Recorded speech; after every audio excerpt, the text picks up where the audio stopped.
ನಮಸ್ತೆ ವೀಕ್ಷಕರೇ, ಸಿಎಂ ಸಿದ್ದರಾಮಯ್ಯ ಅವರ ಹೆಸರಲ್ಲಿ ಸಾಕಷ್ಟು ಭ್ರಷ್ಟಾಚಾರ ಆರೋಪಗಳು ಮತ್ತೆ ಹಗರಣಗಳ ಆರೋಪಗಳು ಕೇಳಿ ಬರ್ತಾ ಇದೆ.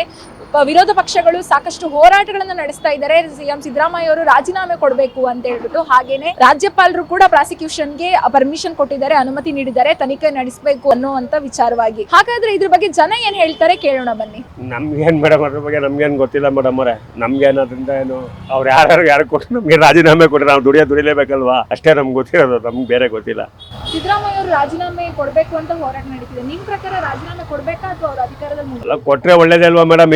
ಇದನ್ನೆಲ್ಲ ಮಾಡ್ಕೊಂಡು ಕೂತಿದ್ರೆ ಅವ್ರು ಇನ್ನೇನು ಈ ಅಲ್ಕ ಕೆಲಸ ಮಾಡೋ ಅಂತ ಹೇಳಿದಾರೆ ರಾಜಕೀಯದಲ್ಲಿ. ಒಳ್ಳೇದು ಮಾಡು ಅಂತ ಹೇಳಿದಾರೆ, ಎಲ್ಲರೂ ಓಟ್ ಹಾಕಿ ನಾವೇನು ಗೆಲ್ಸೋದು, ಒಳ್ಳೇದು ಮಾಡಿ ಅಂತ ಗೆಲ್ಸೋದು. ಇವರು ಹಿಂಗೆ ಮಾಡ್ಕೊಂಡು ಮನೆ ಹಾಳು ಮಾಡ್ಕೊಂಡು ಕೂತಿರಿ, ಯಾರು ಇದು ಬೇಜಾರಾಗಲ್ವ ಎಂತರ್ಗು ಹೇಳಿ. ನೋಡಿ ಬಂದ ಅದೇನೇನೋ ಮಾಡ್ದ, ಎಲ್ಲ ಮಾಡ್ಬಿಟ್ಟು ಕೊನೆಗೆ ನೋಡಿ ಆಟೋ ಡ್ರೈವರ್ಗಳು ಒಡ್ಡಿ ಇದು ಮಾಡ್ದ ಆ ಥರ ಮಾಡಿದ್ದಾನೆ. ಫ್ರೀ ಬಸ್ ಅಂತೆ ಅದಂತೆ, ಇವೆಲ್ಲ ಏನಕ್ಕೆ ಬೇಕಾಯಿತು? ಯಾರು ಕೇಳಿದ್ರು? ಇದೆಲ್ಲ ಬೇಕಾಯ್ತು? ಕೇಳಿದ್ರ ಜನ? ಯಾರು ಕೇಳಿರಲಿಲ್ಲ, ಅವ್ರು ಮಾಡ್ಕೊಂಡಿದ್ದಾರೆ ಅಷ್ಟೇ. ಇದರಿಂದ ಒಳ್ಳೇದೇ, ಅವ್ನು ಕೊಟ್ಟರೆ ಒಳ್ಳೇದೇ, ಇದ್ರೂ ಒಳ್ಳೇದೇ, ಇಲ್ಲದೆ ಬರಲು ಒಳ್ಳೇದೇ. ಬೇರೆ ಯಾರು ಒಳ್ಳೆಯವ್ರು ಬಂದರೆ ಒಳ್ಳೆ ಒಂದು ಇದಿರ್ತದೆ. ಯಾರು ಮೋದಿ ಅಂತವ್ರು ಬಂದರೆ ಸಾಕು ನಮಗೆ, ಬೇರೆ ಯಾರು ಬೇಡ. ನಮ್ಗೆ ಮೋದಿ ಅಂತವ್ರು ಇದ್ದರೆ ನಮಗೂ ಒಂಥರ ಖುಷಿನೇ. ಇವರೆಲ್ಲ ಸುಮ್ಮನೆ ವೇಸ್ಟು, ಎಲ್ಲ ತಿಂದು ಅವ್ರ ಮನೆ ಉದ್ಧಾರ ಮಾಡ್ಕೊಳ್ಳೋದು ಅಷ್ಟೇ ಹೊರತು ಅವ್ರಿಗೆ ಗೊತ್ತಿರೋದು ಬೇರೆ ಮನೆ ಉದ್ಧಾರ ಮಾಡೋಕೆ ಅವ್ರಿಗೆ ಬರಲ್ಲ. ಜನಗಳಿಗೆ ಒಳ್ಳೇದು ಮಾಡೋಕ್ಕೂ ಬರಲ್ಲ ಅವ್ರಿಗೆ. ನಾವು ಕಷ್ಟ ಬೀಳ್ಬೇಕು, ನಾವು ದುಡಿಬೇಕು, ನಾವು ತಿನ್ನಬೇಕು, ರಾಜಕೀಯನೇ ಬೇಡ. ಯಾರು ಸಾಚಲ್ಲ. ಕಾಂಗ್ರೆಸ್ ಬಂದರೆ ಲಾಯಕ್ಕೇ ಇಲ್ಲ. ಕಾಂಗ್ರೆಸ್ ಬಂದರೆ ದೇಶನೇ ಉಳಿಯಲ್ಲ, ಅದಂತೂ ಗ್ಯಾರಂಟಿ. ಅಷ್ಟೇನು ಹೇಳೋಕ್ಕಾಗತ್ತೆ ಹೊರತು ಬೇರೆ ಏನು ಹೇಳಲ್ಲ ಮೇಡಮ್. ಇವರು ಎಲ್ಲ ಫ್ರೀ ಅಂತ ಕೊಟ್ಟರಲ್ಲ, ಫ್ರೀ ಅಂತ ಕೊಟ್ಟು ಎಲ್ಲ ಇರೋರು ಎಲ್ಲ ಕರೆಂಟ್ ಬಿಲ್ ಅದೆಲ್ಲ ಫ್ರೀ ಯೂಸ್ ಮಾಡ್ಕೋತಾರೆ. ಅದು ಬಿಟ್ಬಿಟ್ಟು ಬೇರೆ ಏನಾರು ಇವಾಗ ಕೊಳೆ ಬಿಲ್ ನೋಡೋಕೆ ಪ್ರತಿಯೊಂದು ಜಾಸ್ತಿ ಮಾಡ್ತಾಯಿದ್ದಾರೆ. ಅದನ್ನ ತೆಗ್ದು ಇದಾಗ್ತದೆ. ಯಾರು ಕೊಡೋಕೆ ಹೇಳಿದ್ರು? ಯಾರು ಕೇಳಿದ್ರು ಅಲ್ವಾ? ಬರೀ ಲೇಡೀಸ್ ಅವ್ರಿಗೆ ಮೂವ್ ಮಾಡ್ಕೊಟ್ಬಿಟ್ಟು ಜನ್ಸನ್ ಓಟೇ ಹಾಕಿಲ್ಲ ಯಾರು ಅವ್ರಿಗೆ ಹೇಳಿ. ಆ ಡ್ರಿಂಕ್ಸ್ ಎಲ್ಲ ಇದೆಲ್ಲ ಕಮ್ಮಿ ಮಾಡೋಕ್ಕೆ ಹೇಳಿ ಅವ್ರಿಗೆ ಫಸ್ಟು. ಸರ್ಕಾರ ಉಳಿಸ್ತಾರೆ ನೋಡೋಣ. ಅದು ಜಾಸ್ತಿ ಮಾಡಿ ಇದು ಜಾಸ್ತಿ ಮಾಡಿ ಎಲ್ಲ ಅಲ್ಲ ಹೇಳ್ತಾ ಇರೋದು. ನಾವು ನಂಗೆ ಹೋಗಲ್ಲ ಮಾಡಲ್ಲ. ಪ್ರತಿಯೊಬ್ಬರು ಬಡವ್ರು ಬಗ್ರು ಹೆಂಗೆ ಬದುಕಬೇಕು ಅಲ್ವಾ? ಹಾಂ, ಈಗ ಅವ್ರವರೇ ಕಚ್ಚಾಡ್ಕೊಂಡು ಒದ್ದಾಡ್ತಾರೆ. ಪ್ರಯೋಜನ ಏನಿದೆ? ಎಲ್ಲ ಕಳ್ರೆ ಬಿಡಿ, ಎಲ್ಲ ಕಳ್ರೆ. ಅವ್ರು ಕಳ್ರನ್ನ ಹೇಳ್ತೀನಿ ಕೇಳಿ, ಎಲ್ಲ ಕಳ್ರೆ. ಆಮೇಲೆ ದೋಸೆ ಆಮೇಲೆ ಕಾಯ್ಕೊಂಡು ಎಣ್ಣೆ ಹೊಡೋಕೆ ಹೋಗ್ತಾರೆ ಎಲ್ಲರೂ. ಒಬ್ಬ ರಾಜಕಾರಣಿ ಇದ್ದಾಗ ದೇಶನ ಅಥವಾ ಕರ್ನಾಟಕ ಮುನ್ನಡೆಸಬೇಕು. ಅವ್ರದ್ದೇನೋ ಸ್ವಾರ್ಥತೆ ನೋಡ್ತಾ ಇದ್ದಾರೆ. ಸೊ ಯಾವುದೋ ಡೆವಲಪ್ಮೆಂಟ್ ಆಗ್ತಾ ಇಲ್ಲ. ನೀವು ಮೈಸೂರು ಟ್ರಾವೆಲ್ ಮಾಡ್ತಂದಾಗ ಫುಲ್ಲು ಹಳ್ಳಗಳಿದೆ, ಎಲ್ಲೂ ಡೆವಲಪ್ಮೆಂಟ್ ಆಗ್ತಾ ಇಲ್ಲ. ಬರೋ ದುಡ್ಡೆಲ್ಲ ಏನಂತಂದಾಗ ನಾವು ಏನು ಟ್ಯಾಕ್ಸ್ ಕಟ್ತಾ ಇದ್ದೀವಿ, ಲಕ್ಷಾಂತರ ರೂಪಾಯಿ ಟ್ಯಾಕ್ಸ್ ಕಟ್ತಾ ಇದ್ದೀವಿ. ಸೊ ಯಾವುದೂ ಡೆವಲಪ್ಮೆಂಟ್ ಹೋಗ್ತಾ ಇಲ್ಲ. ಸೊ ಹಂಗಾಗಿ ನನಗೆ ಪ್ರಕಾರ ಇಳಿಬೇಕು ಮೇಡಮ್. ಸೊ ಯಾವುದೇ ಕಡೆ ರಾಜ ಅಂದಾಗ ಭ್ರಷ್ಟಾಚಾರ ಇರಬಾರ್ದು madam. So you should develop the nation or state. So Congress ಯಾರು ಒಳ್ಳೆ ಮುಖಂಡರು ಬಂದು ಸಾಕು ಮೇಡಮ್. ಇವರು ಅಂತ ಏನಿಲ್ಲ, DKಶಿ ಬರೋದು ನೆಸಿಟಿ ಇಲ್ಲ ಮೇಡಮ್. ಯಾಕಂದ್ರೆ ಯಾವುದೇ ಕಾರಣ ಭ್ರಷ್ಟಾಚಾರ ಇರ್ಬೋದು, ಕಳಂಕ ಇರ್ಬೋದು ಮೇಡಮ್. ಅವ್ರು ಜನ ಫಾಲೋ ಮಾಡ್ತಾರೆ. ಸಿದ್ದರಾಮಯ್ಯನವರು ರಾಜೀನಾಮೆ ಕೊಡಬೇಕಾಗತ್ತೆ. ಯಾಕೆಂದರೆ ಹಿಂದೆ ಯಡಿಯೂರಪ್ಪನವ್ರೂ ಕೂಡ ಈ ಥರ ಕೇಸ್ ಆದಾಗ ಅವರು ರಾಜೀನಾಮೆ ಕೊಟ್ಟು ಬಂದಿದ್ರು. ಇವರು ತಪ್ಪು ಮಾಡಿಲ್ಲ ಅಂದರೆ ರಾಜೀನಾಮೆ ಕೊಟ್ಟರು, ಆ ನಂತರ ಕೋರ್ಟಲ್ಲಿ ಆಮೇಲೆ ಫೈಟ್ ಮಾಡ್ಬೋದು. ಅವ್ರ ಪಕ್ಷದವರೇ ಅವ್ರ ಕಡೆ ಕಾಲು ಎಳಿತಾ ಇದ್ದಾರೆ. ಇದರಲ್ಲಿ BJPಗಿಂತ ಕಾಂಗ್ರೆಸ್ನವರೇ ಮಾಡ್ತಾ ಇದ್ದಾರೆ. ರಾಜೀನಾಮೆ ಕೊಡಬೇಕಾಗತ್ತೆ ಸಿದ್ದರಾಮಯ್ಯನವರು. ಕಾಂಗ್ರೆಸ್ಸಲ್ಲಿ ಅಂಥ ಲೀಡರ್ ಯಾರೂ ಇಲ್ಲ. ಬಂದರೆ ನನಗೆ ಅಷ್ಟೊಂದಾಗಿ ಗೊತ್ತಿಲ್ಲ ಮೇಡಮ್. ಎಲ್ಲರೂ ಅಂಥ ನಾಯಕರೇನಂತ ಅವ್ರು ಇಲ್ಲ. ಬಂದರೆ ಇದರಲ್ಲಿ ಪರಮೇಶ್ವರ್ ಒಬ್ಬರು ಬರಬೇಕಷ್ಟೇ. ಇಬ್ಬರದ್ದು ಆಗಡೆ ಯಾರು ಅವ್ರಿಗೆ ತಿಳ್ಕೊಂಡು ಇಬ್ಬರು ಜನ ಡಿಸೈಡ್ ಮಾಡಬೇಕು. ಅವ್ರು ಆಗಡೆ ಹೊರಗಡೆ ಏನಿದೆ ಯಾರು ಗೊತ್ತಿರ್ತದೆ, ತಮ್ಮೆಲ್ಲ ಡೀಟೇಲ್ ಗೊತ್ತಿರೋದಲ್ಲ. ಅವನು ಹಗರಣ ಇವ್ರ ಹಗರಣ ಅಂತಾರೆ, ಇಬ್ಬರು ಕಿತ್ತಾಡ್ತಾರೆ. ಜನಗಳಿಗೆ ಬುದ್ಧಿ ಇಲ್ಲ ಅಷ್ಟೇ ಬಿಡಿ. ಹಗರಣಗಳ ಮುಂದೆ ಮುಕ್ತಿ ಆಗಬೇಕು ಅಂದ್ರೆ ಸಿಗ್ಬೇಕಪ್ಪ. ಅವರು ರೆಸಿಗ್ನೇಷನ್ ಕೊಡಬೇಕು, ಒಳ್ಳೇದಲ್ವಾ?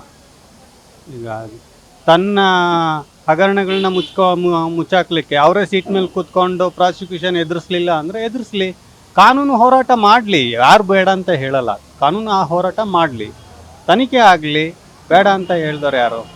ಆಮೇಲೆ ಏನು ನಿರ್ಣಯ ಬರುತ್ತೋ ಕೋರ್ಟ್ ತೀರ್ಮಾನ ಮಾಡುತ್ತಲ್ವಾ, ಜನ ತೀರ್ಮಾನ ಮಾಡ್ತಾರೆ. ಆಯಿತು. ಯಾರಾದರೂ ಸಜ್ಜನ ರಾಜಕಾರಣಿ ಬರಲಿ, ಕೋಮುವಾದಿ ಆಗಿರಬಾರ್ದು, ಎಲ್ಲ ಬರಲಿ. ಓಲೈಕೆ ರಾಜಕಾರಣ ಬಿಟ್ಟು ಇನ್ಯಾರಾದರೂ ಬರಲಿ. ಹೌದು, ಆ್ಯಕ್ಚುಲಿ ರಾಜೀನಾಮೆ ಕೊಡಬೇಕು. ಯಾಕೆ ಅಂದರೆ ಅವ್ರನ್ನೇ ಪ್ರಾಸಿಕ್ಯೂಟ್ ಮಾಡೋದ್ರಿಂದ ಅವರು CM ಆಗಿಬಿಟ್ಟು ಅವ್ರ ಡಿಪಾರ್ಟ್ಮೆಂಟ್ ಅವರೇ ಪ್ರಾಸಿಕ್ಯೂಷನ್ ಮಾಡಿದರೆ ಅಲ್ಲಿ ನಿಜ ಹೊರಗಡೆ ಬರಲ್ಲ. ಅವ್ರು ರಾಜೀನಾಮೆ ಕೊಟ್ಟು ಅದನ್ನ ಫೇಸ್ ಮಾಡಿದಾಗ ಅದ್ರ ನಿಜ ಏನು ಅಂತ ಹೊರಗಡೆ ಬರುತ್ತೆ. ಕರೆಕ್ಟಾಗಿ ಮಾಡ್ತಾಯಿದ್ರೆ ಕೊಡಬೇಕು, ಅವ್ರು ರಾಜೀನಾಮೆ ಕೊಡಬೇಕು. ಈಗ ಅವರು ಅಪರಾಧ ಮಾಡಿದಾರೋ ಇಲ್ವೋ ಗೊತ್ತಿಲ್ಲ, ಅದು ತನಿಖೆ ಆದಮೇಲೆ ಗೊತ್ತಾಗೋದು. ಪ್ರಾಸಿಕ್ಯೂಷನ್ ಮಾಡಿದ್ಮೇಲೆ ಗೊತ್ತಾಗೋದು. ಅಲ್ಲಿವರೆಗೂ ರಾಜೀನಾಮೆ ಕೊಟ್ಟು ಅವರು ನಿರಪರಾಧಿ ಅಂತ ಬಂದರೆ ಮತ್ತೆ ಅವ್ರು CM ಆಗೋಕ್ಕೆ ರೆಡಿ ಇಲ್ಲ, ತೊಂದರೆ ಇಲ್ಲ, ಆಗಬೇಕು.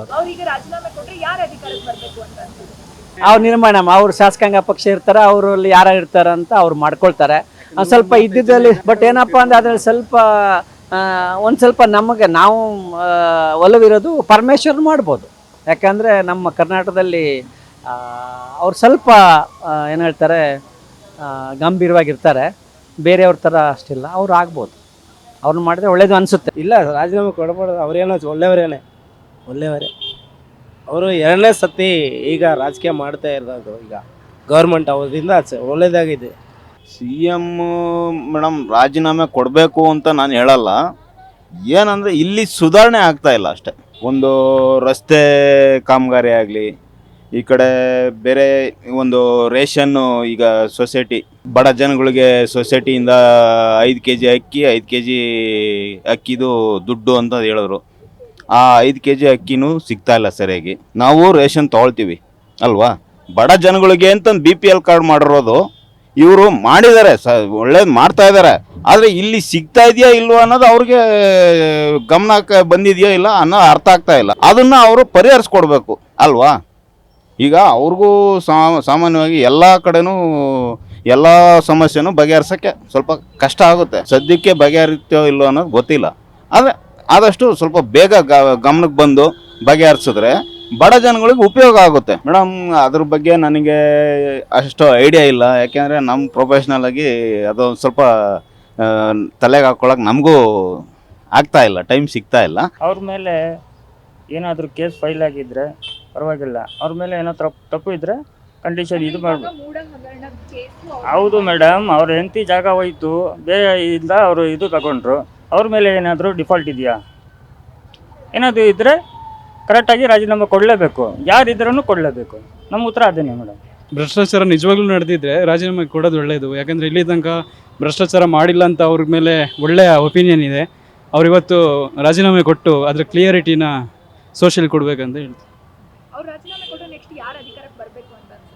ಪೊಲಿಟಿಕ್ಸ್ ಅಂದಮೇಲೆ ತುಂಬ ಗ್ಯಾಮ್ಲಿಂಗ್ ಇರುತ್ತೆ, ನಾವು ಹೇಳೋಕ್ಕಾಗಲ್ಲ, ಅವರಿಗೆ ಗೊತ್ತಿರುತ್ತೆ ಯಾರ್ಯಾರು. ರಾಜೀನಾಮೆ ಕೊಡಲೇಬೇಕು, ಯಾಕಂದರೆ ಭ್ರಷ್ಟಾಚಾರ ಮಾಡ್ಯಾರ ಮೇಲೆ ಕೊಡಲೇಬೇಕು.